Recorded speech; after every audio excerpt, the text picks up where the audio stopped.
Hi Mala, எப்படி இருக்கீங்க? இன்றைக்கி என்ன நம்ம வீட்டில் சமையல்னால், இன்றைக்கி பீர்க்கங்காய் 2 காய் இருக்குமா. இன்றைக்கி பீர்க்கங்காய் சட்னி, அந்த பீர்க்கங்காய் பொரியல், அண்டு ஆனியன் பகோடா குழம்பு அண்டு பீர்க்கங்காய் சட்னி எப்படி பண்ணலாம்னு பார்க்கலாம் வாங்க. 2 பீர்க்கங்காய் இருக்குது. முதல்ல பீர்க்கங்காயை மட்டும் எடுத்துட்டு கட் பண்ணிட்டேனா, இது 2ஐயும் எடுத்துட்டு இப்போ அலசிட்டு இந்த தோலை மட்டும் திருக்கி ஃபஸ்ட்டு எடுத்து வச்சுக்கலாம். சரிங்க, அப்படியே எல்லாம் செதுக்கிறதுக்கு அப்புறம் காட்டுறேன். வெயிட் பண்ணி பாத்திரம் வச்சுட்டு ஃபஸ்ட்டு இந்த தோல் செதுக்கி வச்சுருக்கோம்ல, இந்த தோலை செதுக்கி வச்சுட்டு சட்டியில் போட்டு லைட்டாக எண்ணெய் ஊற்றி கொஞ்சம் நல்லா வணக்கணும். ஃபஸ்ட்டு இதை சும்மா போட்டு கிரேப்ஸ் எடுத்து சாப்பிடுங்க.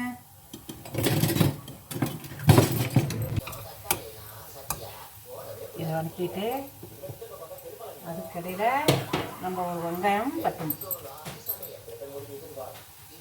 வெட்டி ஃபஸ்ட்டு அதுக்கு தேவையான பொருள்லாம் என்னென்ன பருப்பு கிண்டிட்டு விடணும். நல்லா வணங்கிட்டுருங்க. அதுக்கு தேவையான கடலப்பருப்பு கொஞ்சம், பொடி உளுத்தப்பருப்பு கொஞ்சம், தேவையான ஒரு 5-6 காஞ்ச மிளகா, காரத்துக்கு ஏற்றப்பில் காஞ்ச மிளகாய் எல்லாம் இதை எடுத்து வச்சுக்கோம். இது வதங்கிட்டு தேவையான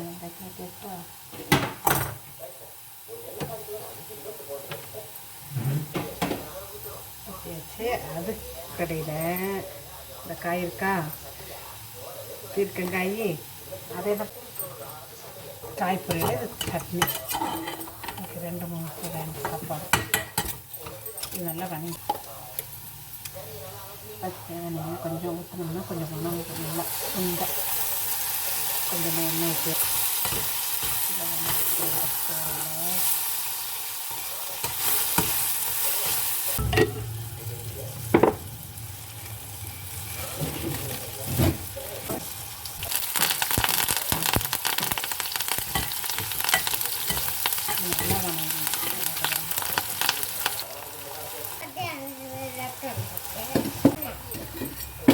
வெங்காயம் வச்சு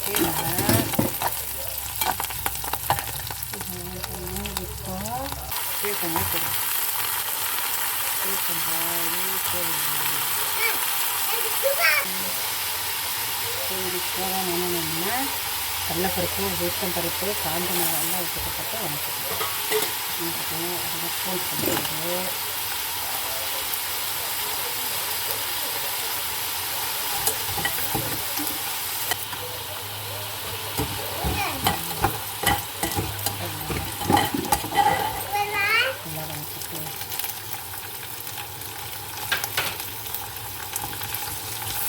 தேவையான உப்பு பஸ் போட்டோம்னா 12 ஆயிடுச்சுமா. நம்ம டைத்தை கவனிக்கவே இல்லை. 12 ஆயிடுச்சு. இதுக்கு தேவையான சால்ட்டை போட்டு நினச்சிட்டு பண்ணேன். இன்னைக்கு சாதம் வடிக்கலை, நீ குக்கர் தான் வைக்க போகிறோம். டைம் ஆயிடுச்சு.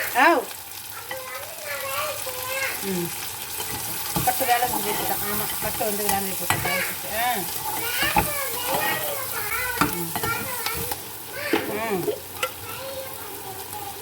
சரி, தேவையானது சால்ட்டை போட்டுக்கணும். மறந்துடும். சால்ட்டை போட்டுக்கோங்க. கொஞ்சம் இருக்குது, இதோட சேர்த்து கொஞ்சம்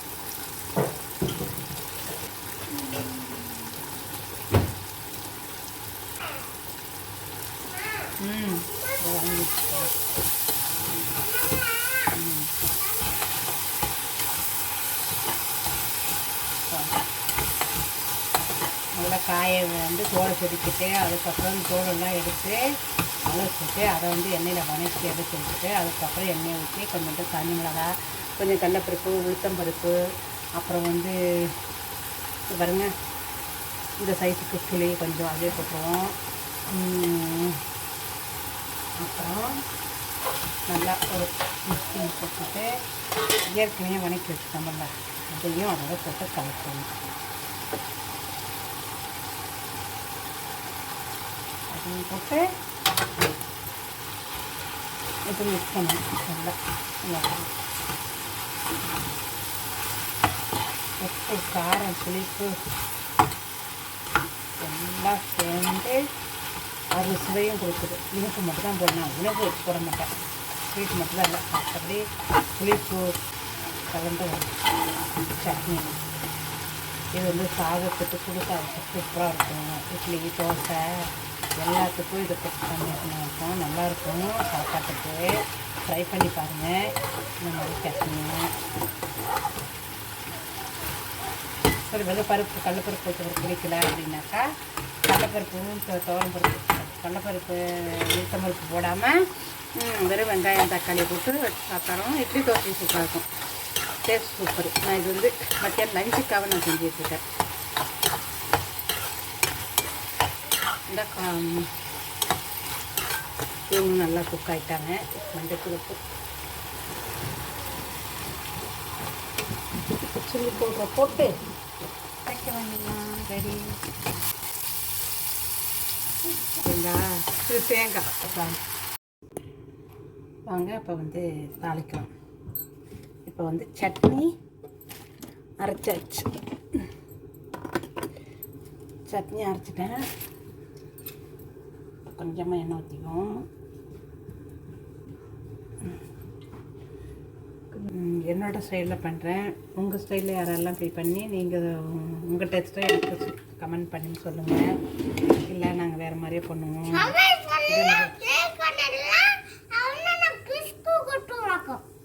செஞ்சுருங்க. அம்மி வந்து சொல்லிட்டுருக்காரு. இந்த வீடியோ பார்க்குறவங்க லைக் பண்ணி ஷேர் பண்ணி சப்ஸ்கிரைப் பண்ணுங்கள். உங்கள் ஆதரவுகள் கொடுங்க. என்னமோ சொல்லிட்டு போகிறேன் தம்பி. வீட்டில் எப்படி சமைப்பீங்க அப்படிங்கிறத கமெண்ட் பண்ணுங்கள். நான் என்னோடய ஸ்டைலில் நான் பண்ணுறேன். என்னோடய ஸ்டைலில் நான் பண்ணிகிட்ருக்கேன். உங்கள் ஸ்டைலில் நீங்கள் எப்படி பண்ணீங்கன்னு கமெண்ட் பண்ணுங்கள். பட் எங்கள் சைடில் அதை பண்ண மாட்டோம். எனக்கு இங்கே வந்து என் ஃப்ரெண்ட்ஸ் சொல்லி கொடுத்தது.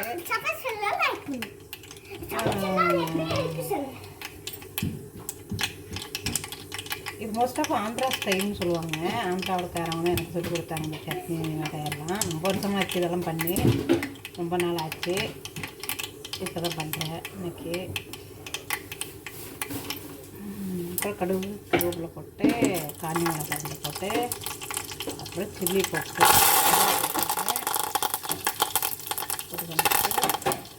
வந்துருங்க. அந்த அரைச்சி வச்ச பேஸ்ட்டை கொட்டுரும். இந்த வரங்க கீழே கீழே